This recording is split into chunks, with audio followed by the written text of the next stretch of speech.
Most leaders treat exit interviews like autopsies. You are trying to determine the cause of death after the patient, your top performer, is already gone. If you are waiting for a resignation letter to ask an employee what went wrong, you have already failed.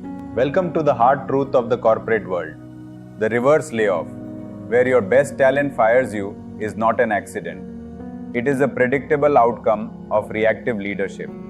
Today, in the finale of our reverse layoff series here on Workplace Diaries, we are done diagnosing the problem. We are fixing it.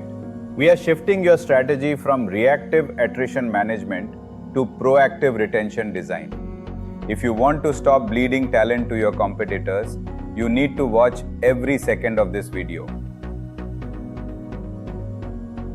This video is not about policies.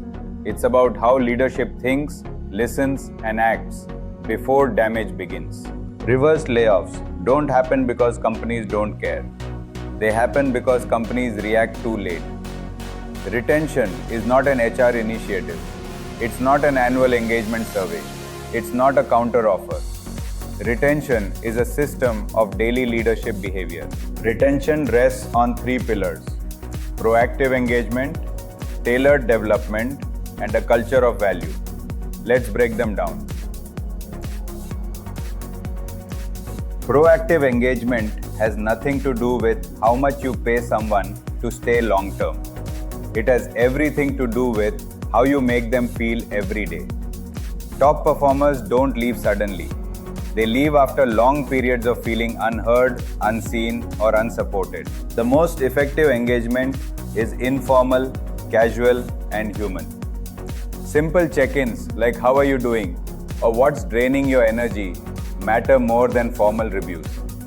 These conversations don't need calendar invites, but they need real intent. Managers must learn to listen beyond words. Concerns are often shared indirectly. When something surfaces, that's the moment leadership matters.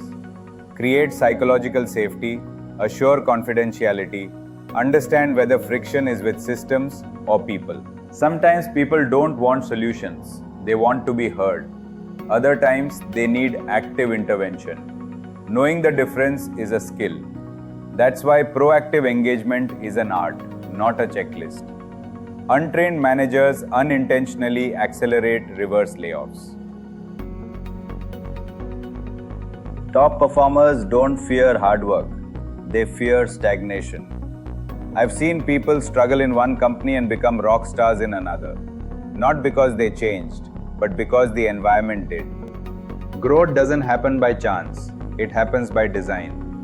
Tailored development means personalized growth plans, alignment between ambition and company goals, and visible pathways forward. Mentorship is critical. Experienced leaders help people see the long-term journey, navigate complexity, and provide context. When people see where they're going, they stay engaged. When growth is vague, reverse layoffs begin quietly. Recognition is often misunderstood. Top performers don't need constant praise, but they do need meaningful recognition. Genuine appreciation motivates.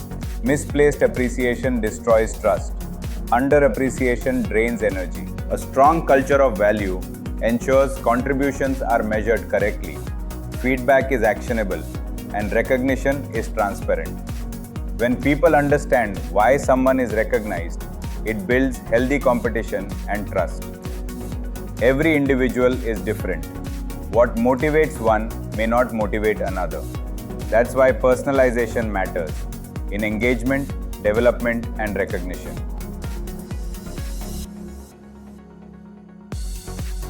Attrition can be managed, but reverse layoffs push organizations into a dangerous zone. Capability loss, leadership drain, reputation damage, and trust erosion compound silently, especially under cost and profitability pressures. Reverse layoffs are not one bad decision. They are a sequence: patterns, blind spots, experience erosion, and silent exits. But the sequence can be reversed with leadership intent, early action, and daily discipline. Retention isn't about holding people back. It's about building an environment they don't want to leave. That's how you reverse the flow. That's how you build a retention fortress. And that's how reverse layoffs stop quietly, deliberately, and sustainably.